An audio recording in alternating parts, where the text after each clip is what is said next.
Hi there, guys. Um, I think I've pressed that start button quite a few times already, trying to get this going.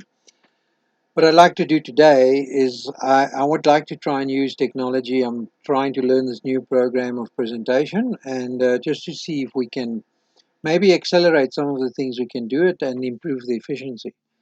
Also, I realized that on Saturday when we got together, and I do need to apologize, it's like as if I waffled on and on and on, and I'm not actually sure whether I did or not. But that's probably the longest passage to purpose starting point that I've ever done, especially when you think that I only got halfway. I think the longest has been 4 hours for the whole thing, and that usually was seen as a long one. But yeah, I apologize for that if it was something that was, in a sense, too long and tiring, because even I felt that as I was getting to the end of what I was presenting, getting extremely tired. And I know that that's not a good place to be when you're presenting. But what I'd like to do today is just summarize, believe it or not, the part that I've actually done.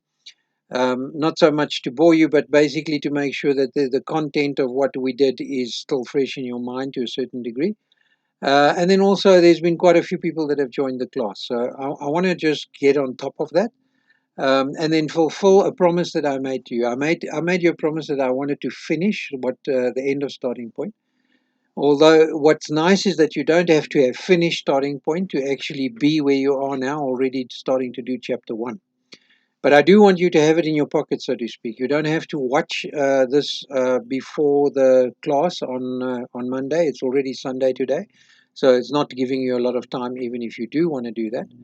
But I'm going to just make sure that you can actually reach it and that you're able to watch it.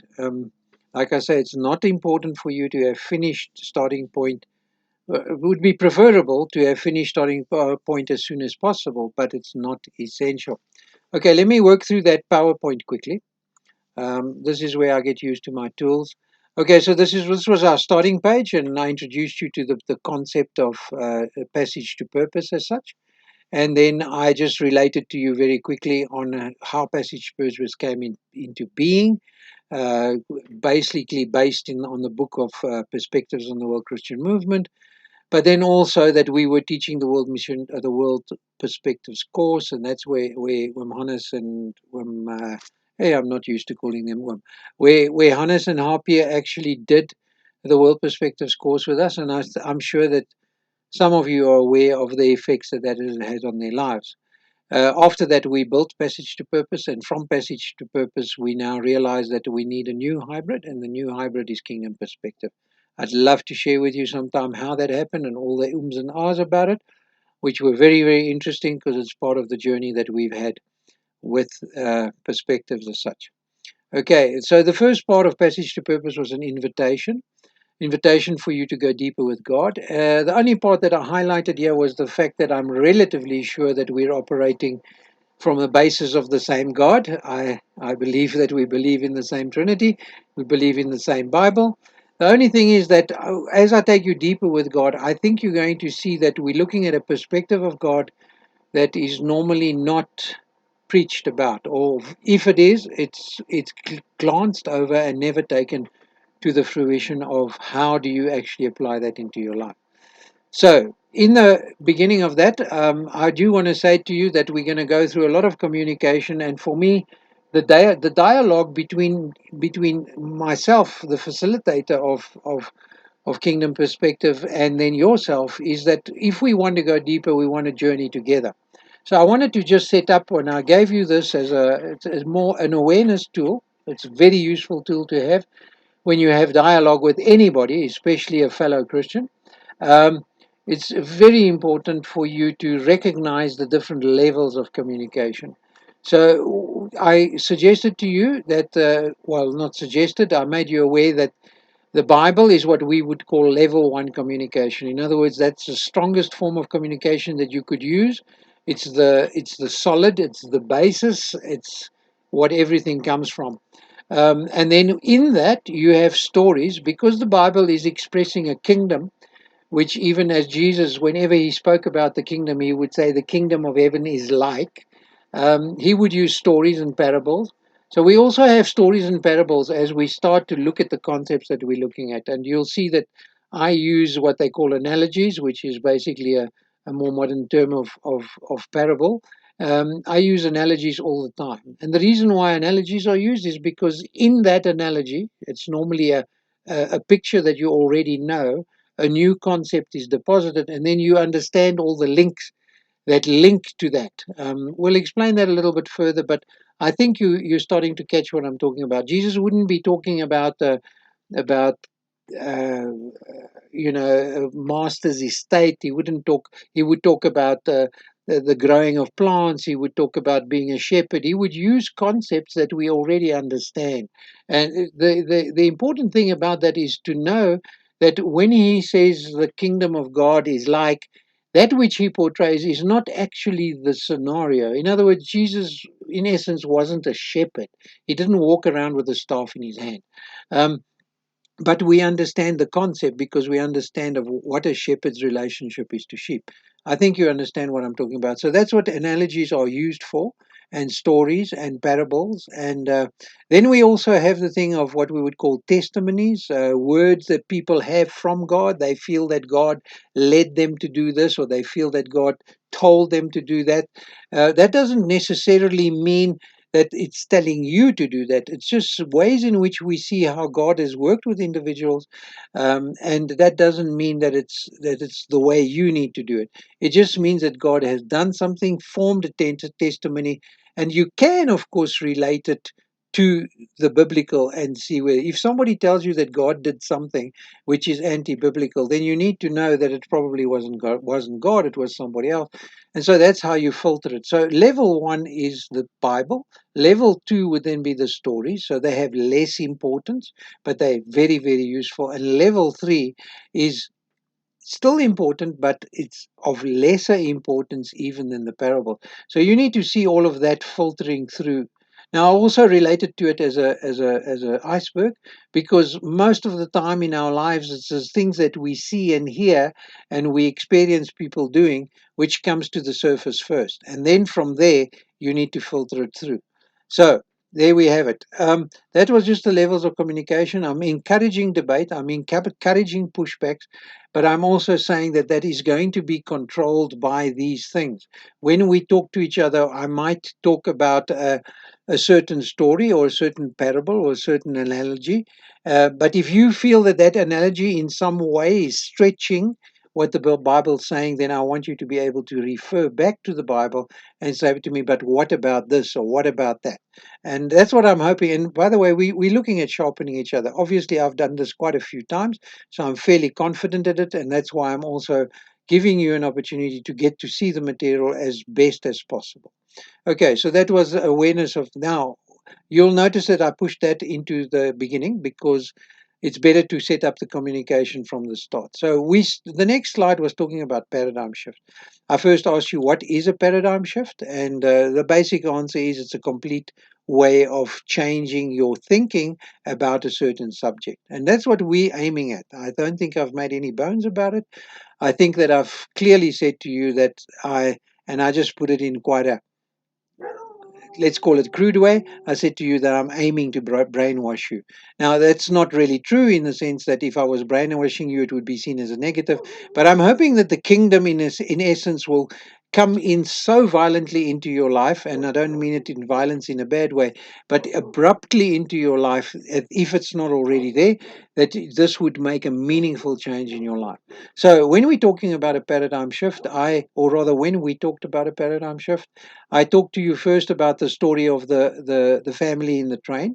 I'm not going to go through the analogy, but what was important for you to catch there is that just one concept, one understanding of something that you didn't know before can actually change your whole view on something. And we saw those people in the train change from, in a sense, being annoyed by the children and the father to actually reaching a point of compassion and understanding and even tolerance towards the behavior of the kids and the father that wasn't doing his job, so to speak. Okay, so that was the train story. But then I tried to bring you something which is a little bit more relevant to where you are. The whole week I've been looking to see what analogy I'm going to use. The week before I came to see you, And then I think I told you this whole miracle that happened to me. I don't want to call it a miracle, but you could also call it a coincidence. Maybe we'd rather call it a God incident. I was looking for a bucky that had a hook in front and a hook at the back. And where did I find one? In your yard. Okay. So the question was, which way do you hook up a bucky? Which way is both of them? Both of these could have worked. Now, by the way, a bucky like that is not something that you find often. I think at the coast there's more of them because that's the one useful place that you might want to have a hook on your boat so that you don't have to put your boat in the, or your vehicle in the water first before the boat reaches the water.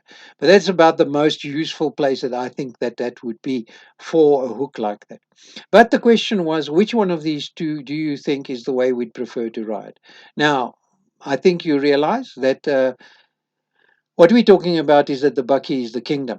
What we're seeing in this analogy, or rather that we'd like to portray for you, is that most Christians are actually hooking themselves in the front of the kingdom. In other words, that of their lives is the most important, and in a sense, God comes second.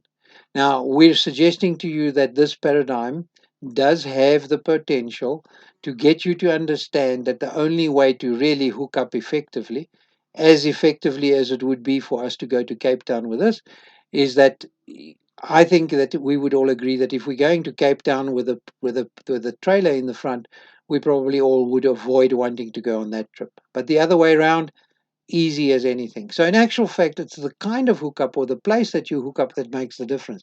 It's got nothing to do with the quality of the trailer or the quality of the bucky. It's got everything to do with how it's hooked up. And we're suggesting to you that most people, many Christians, I would go so far as to say the majority of Christians are actually hooked to the kingdom this way, and they're finding life very difficult.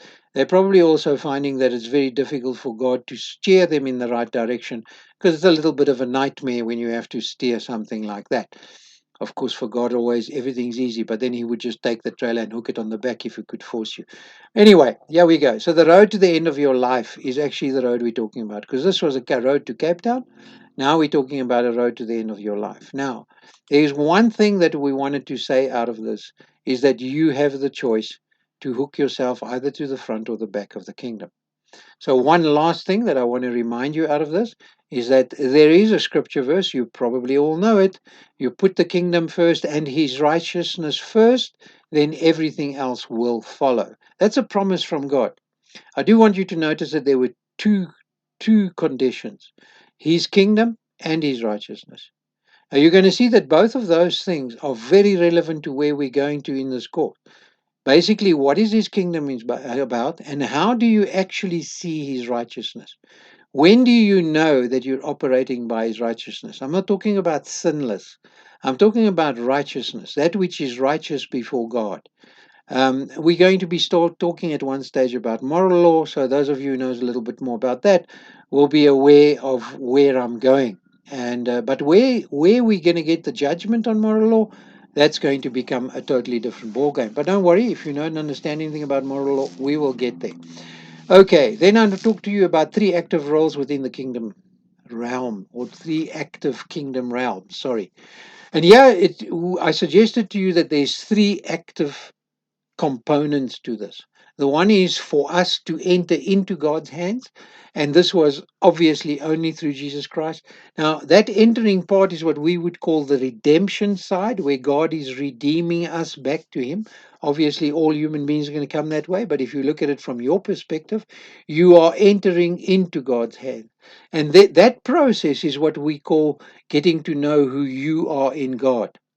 This is where you start to find your comfort zone within God. In actual fact, you should get to the place when you realize your citizenship of heaven, that you would feel uncomfortable in the citizenship of this world. There's still a lot of Christians that are pretty comfortable in this world. So maybe that's an indication that something is going wrong. But anyway, when we look at the hands here, this portrays us within God's hands. In the backdrop, there was also a picture of the globe, and that is to recognize that all of the world is in God's hands. He's in control and in ownership of all. And so you're stepping into that, but his kingdom, when you as an individual step in, when we as individuals step in, we need to learn to stay in His hand. We need to learn to eat and live and have our being in His hands. Now, I think that that's quite a difficult task for most Christians to do, because you find that most Christians will tell you that I'd like to spend all my time in God, but the world pulls me back, and that's a reality.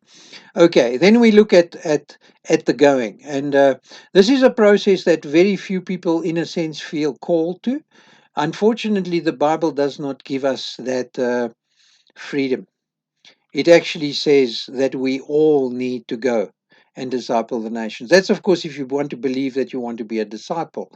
So at the end of the day, if you're not prepared to look at it from a discipleship point of view, my question would be, can you be a disciple, or rather, can you be a convert without being a disciple?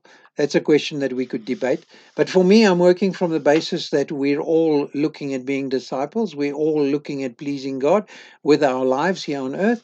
And we are called to actually be part of going. Now, I'm not saying we all need to physically go.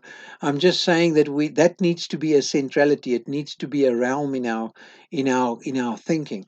And if it becomes a thing that becomes extremely important in our expression, then we discover that we're into the next realm, and this realm is who God is in you.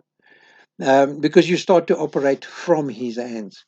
Now, one of the things that we will debate very strongly during this whole course is the issue, or at least the beginning parts of it, is the issue that we're saying that it's go into the world, and what does that actually mean?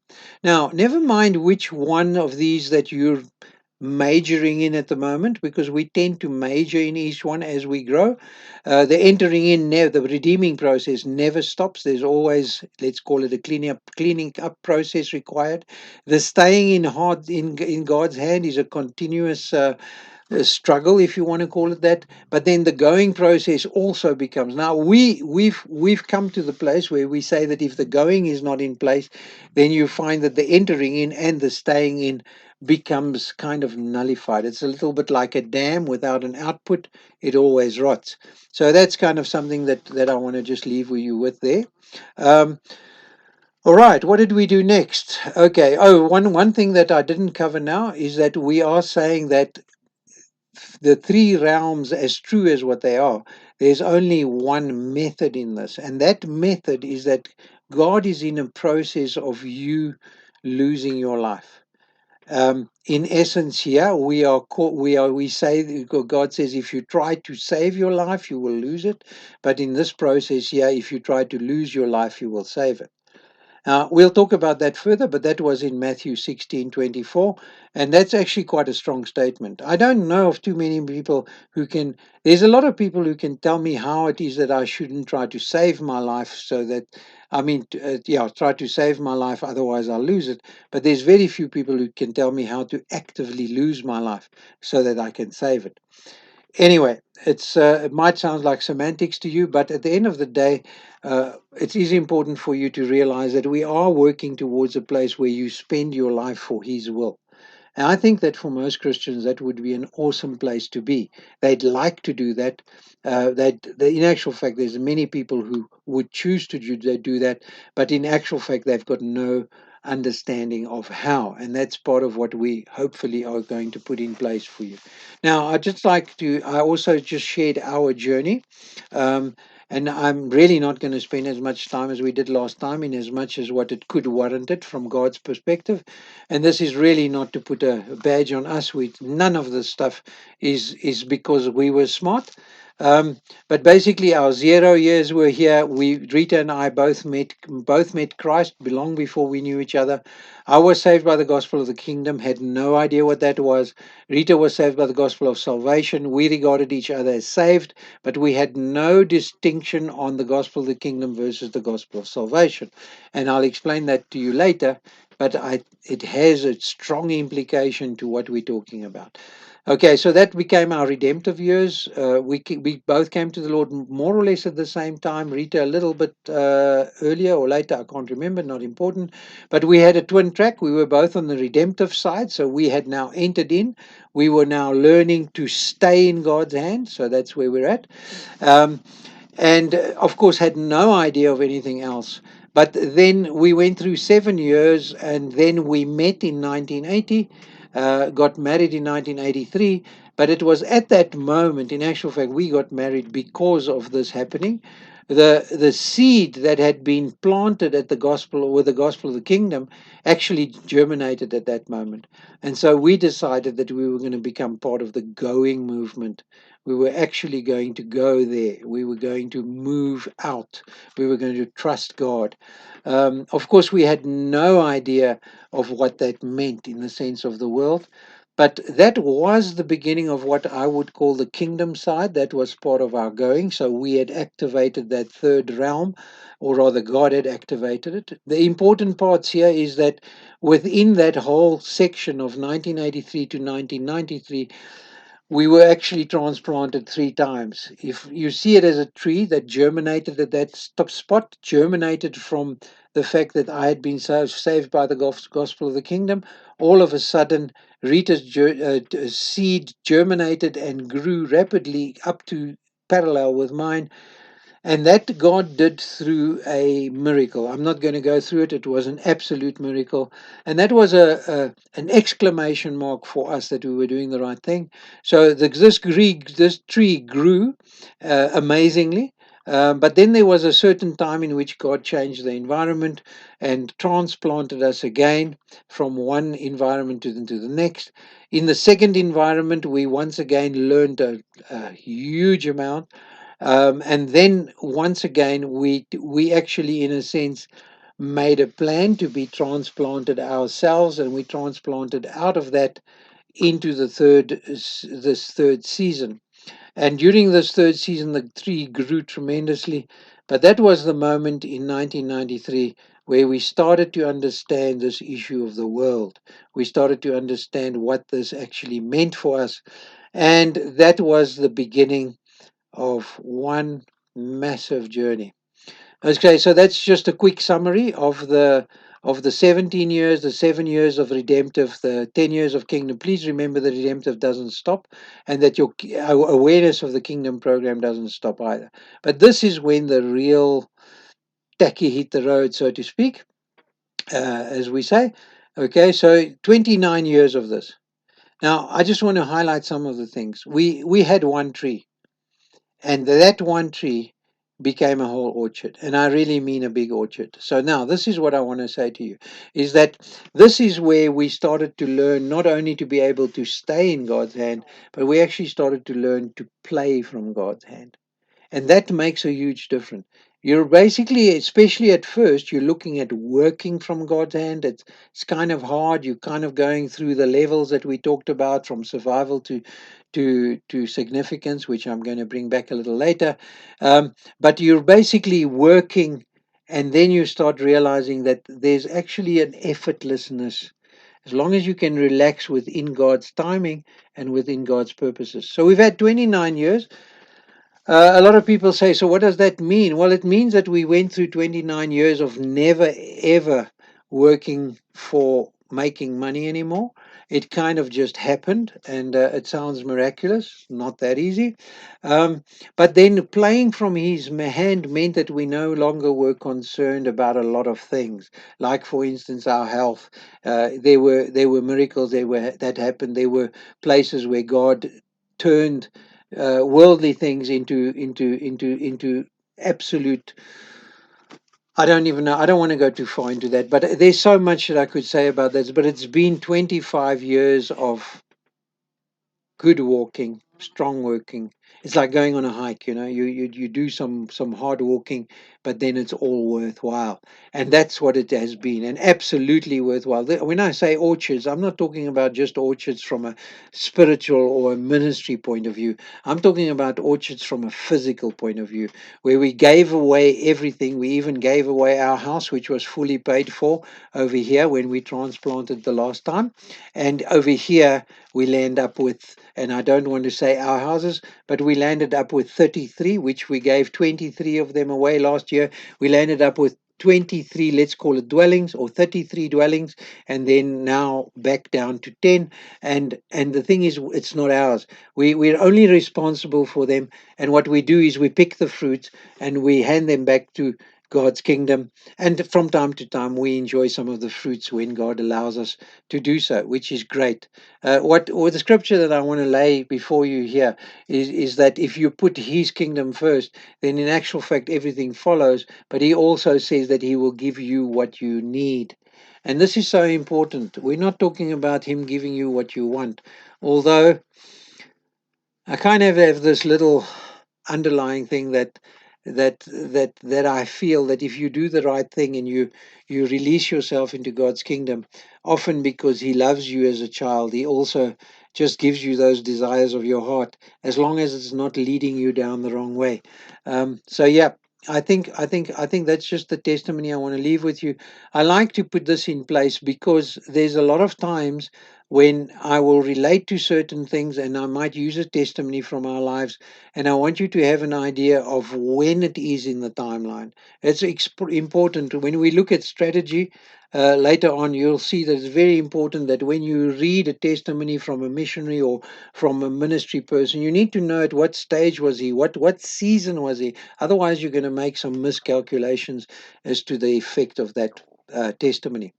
Okay, moving on. I'm trying and see if we can do this as quick as possible without turning it into another day. Okay, so yeah, we're looking at working from God's account, working from His hand, and then allocating or recognizing what is your allocated kingdom work and take your responsibility of that and absolutely be thrilled by it, because whatever God made you to purpose for, even if it's difficult, you will find an absolute thrill out of it. I'm trying to get my PowerPoint to move on. Okay, there were a couple of thought-provoking questions just to bring you back into the map. So yeah, I asked you to do that little balance test, and out of that balance test, there's a couple of things that I wanted to draw out. Usually in the world, people say we should have a balanced life, we should be good stewards of what we have. I actually challenge both of those statements. The first one I challenge, and I mean, when we say a balanced life, we're probably talking about having good habits in the sense of eating well and not overeating, and getting up early. All these things that we normally put around I put to get around a balanced life. You need to balance your family with your work life. You need to do all of those things. Now, I'm not attacking all of that, and there's nothing wrong with any of those. But there is a question I want to ask, and it might just throw a complete spin on some of the things that you see as a balanced life. What we're talking about here is, should we be living a balanced Christian life? Now, as soon as I put Christian in, then I want you to go and have a look at the disciples. Firstly, at Jesus, look at the disciples, and then start to look at what has happened in the if you can, and if you do have any references of people that have truly grown in God and have actually brought amazing things into being through God, for God, and have a look at how balanced their worldly life was. You're going to discover some quite remarkable things if you make a census like that. And so we want to say that maybe a balanced Christian life maybe doesn't look as balanced as what we would like it to be in the world, let's say. All right, and then should we be good steward? I want to put a spin on that as well. Problem is with that sentence is that good stewards of what we have. In other words, you could even say that God has given you, but at the end of the day, is that where we're supposed to be living? If we're in the kingdom of God, are we not sons and daughters of the kingdom of God, and therefore should be connected to this infinite resource? If you're connected to the infinite resource, I want to tell you that there's a very different way in which you look at expenditure and what it does. But we'll have a look at that further as we go. But what is important is to realize that maybe because we are living a little too close to the world, we're making decisions that we believe are actually godly, but in actual fact, they prove the fact that we're not very close to God. So over here, I at least would like to put in your life, should we be good stewards of what God is giving you, not has given you? giving you. There's a continuous here. If you have a resource to an infinite bank account, are you going to be that worried about the 10 rand that you spend, or how much time are you going to put, or how much resource or how much concern are you going to put on the 10 rand when you realize that you've actually got? Now, I'm not saying wasting. I'm not saying that you should throw your small change away that's in your pocket, but just don't get me wrong. I hope you see the difference. Okay. Now, we are saying that if you spend your life at these things within the world, within the white print, then there is a very strong chance that you're going to lead a meaningless life. It's a strong statement, but I will back this up with time. But when you start looking at this, these are the things that are actually going to bring you to a meaningful life. And at that stage, you will realize that that's the only way that you can balance your scale when you put it against eternity. You remember that that's what I asked you to do, is to balance your investment that you are currently at the moment do or putting into the kingdom, and you would have discovered that you are violently out of balance. Now, it's easy for me to say that without even having looked at your result. The thing is, if you're spending 10% of your time in the world and 90% of your time on kingdom, you're probably still imbalanced. Why am I saying that? Because as soon as I bring infinity into the equation, as soon as I bring eternity into the equation on the other side of the scale, even 1% on this side would be out of balance. Now, you might think that that's extreme, but this little thing here proves to you one thing. Christ says, give everything. And I do believe that he means everything. I know a lot of people reverse on this sentence, but I don't. I don't reverse on it. And I'd like you to take up the challenge and see what comes from that. Okay, I also said to you that, and this is where I started to get tired. I could see that I wasn't catching up with my PowerPoint, so I don't even know if you're going to remember this, but I just want to put it down on the table and say to you that I suggested to you that we were looking at a dilemma within the church, and I was giving you some, and I say a dilemma for ourselves. 'Cause a lot of people say to me, when they get to this point of understanding, they say to me, but why is it that the church and the people who follow God do not seem to see all of these things? And that's a very, very real question. You'll see as we go further, you cannot help. I mean, even the person who catches and grasps just a little bit of what we're saying has to put in the criticism, or at least ask the question, why is it that in general the church doesn't see it? Well, I made 5 suggestions. They are encompassing suggestions. I'm not going to go through them now. They are in your books. You might not have caught all the little things there, because a lot of you were not writing, but I'm happy to go back if you have questions. But they are important, but they like I say, they 5 encompassing camps, if you want to call it that. But then you also, the main sentence that answers this question is this sentence here. Man has a tendency to serve the God he perceives rather than the God who is. We are so quick to perceive that we understand where God is operating from, or understand enough to understand what we're supposed to do with our lives, that we actually start to build around that. And if you wanted to become a Pharisee, or if you wanted to get stuck in religion, that's a good way to go. Actually perceive God to be at a certain level and keep that static, and then build rules and regulations on how to keep that for yourself and keep that for your children and your family and your nation. That's a good way to get to a place where you start to serve a God that you perceive. The living God is something very different. And so this is rather the God that we want to say to you, the God who is. The one that we have relationship with, the one who is actively in control of our lives, or rather actively involved in our lives, actively involved around us, and also in absolute control of everything that's happening.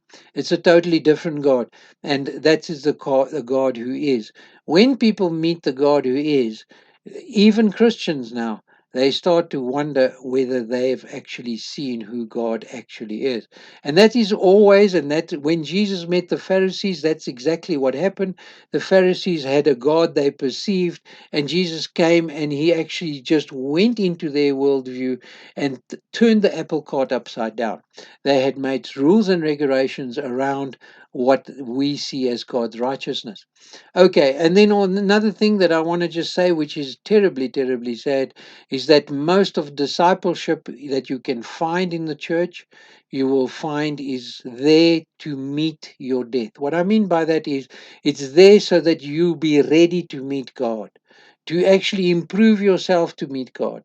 In a, brother and sister, hear me here. You were ready to meet God the day you met Jesus Christ, because theologically, Christ stands and he's the one that filters you so that God can meet you. He's the one that has paid the price.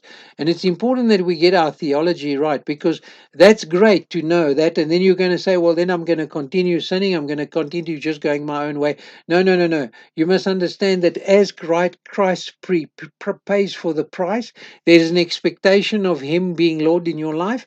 And this is when He sends you to your death.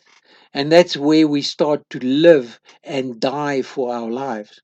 And that's the swap that we need to do. And so what we've done, because we've got these rules and regulations and this God that we perceive, we build these things. And when we build a Christian life, a supposed Christian life around that, but we're talking about something very different. So that is why we have the dilemma. And you'll see how it is that this subject that we're into is going to absolutely burn that clean. Okay, then I said to you, everything could be very different. We're talking about a divine conspiracy. We like to call it that because it's actually divine, it's divinely hidden. And some people ask me, why would God hide it? I do have reasons. I'm not going to get into it now. I can't afford that time wise. I should have done a lot more of that last Saturday. But it is an important question. It is amazing how well this has been hidden from Genesis to Revelation. And we're going to try and lift the lid of those things as we go further in perspectives. But what we want to say is that there is one understanding that in actual fact will change everything. When you put that one understanding, so people say to me, how does one understanding change everything? Well, the best I can describe is with this picture of the dominoes. When you flip that one domino, everything starts to change. Now, what are the main things that would charge to so you understand that dynamic now? I mean, that's again an analogy or story. If you have a look at that, you immediately know the dynamics of why. You don't ask me why anymore because the one pushes the other. Okay, so the three main things that you could expect to have change, or I think there's more than three, I can't remember, seven. The seven radical changes that you would expect is a completely different view on the Bible, which would make it very, very interesting to read now, if it wasn't already interesting before. You're looking at a radical change on Christianity. The way in which you see Christianity now is in the sense of a centrality. In the discipleship, as I mentioned a little moment ago, it absolutely changes when you start to design a discipleship that leads to your death. Um, and then calling. We're looking at finding your calling within the bigger picture. It's now no longer within the God that's perceived. It's now in the God that is, which is everything, which is everywhere, which is at the same time in every perspective. At that stage, you've got a calling or rather, your calling could be anywhere there, and it becomes an exciting journey to try and find out that specific place. And then we're looking at the kingdom, start to get a perspective of what the kingdom really is.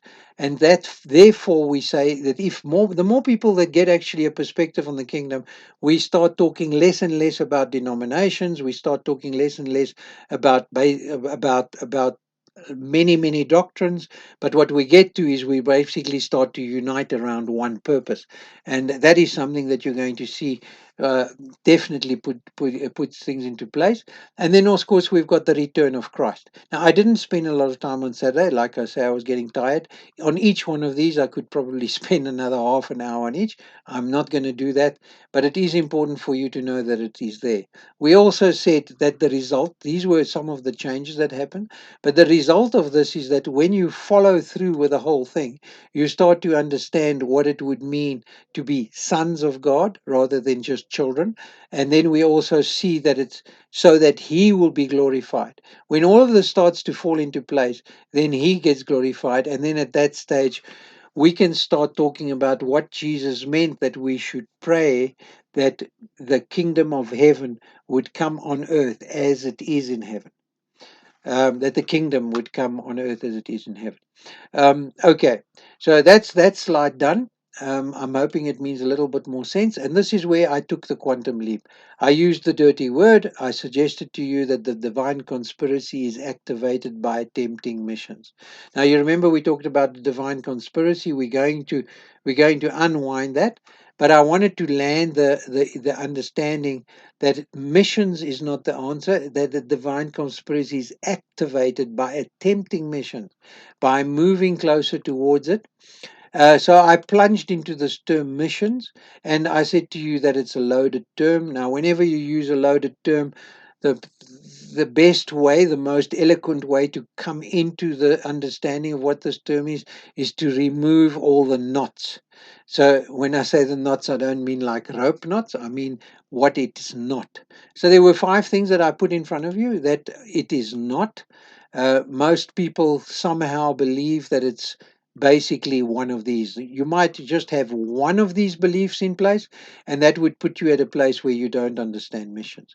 So we're looking at it's not evangelism, it's not your unsaved neighbor, it's not for missionaries only. This is one that is amazing how it just missions get pushed to the side because there's such a minority. There might not even be one in your church. Why on earth should we be interested in the subject? We don't need to be concerned about it because we don't even have one. Okay.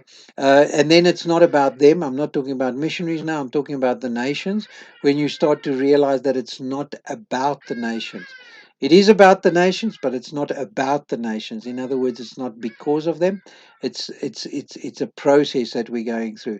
So we need to go to the nations for a reason. And then it is also not a sideline issue clamoring for some attention in your church. It is a center field concern, and this is where we start to look at it is. We start to see that it's a center field concern. I think I explained the thing of a school, but we'll talk about that further.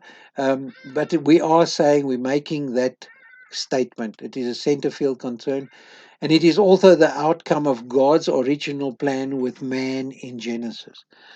Now, if you understand what I'm saying here in Genesis 1, if you understand what I'm saying here, you will understand how serious I am about the fact that it's not evangelism. I'm just pausing there for a little while. We didn't need evangelism before man fell.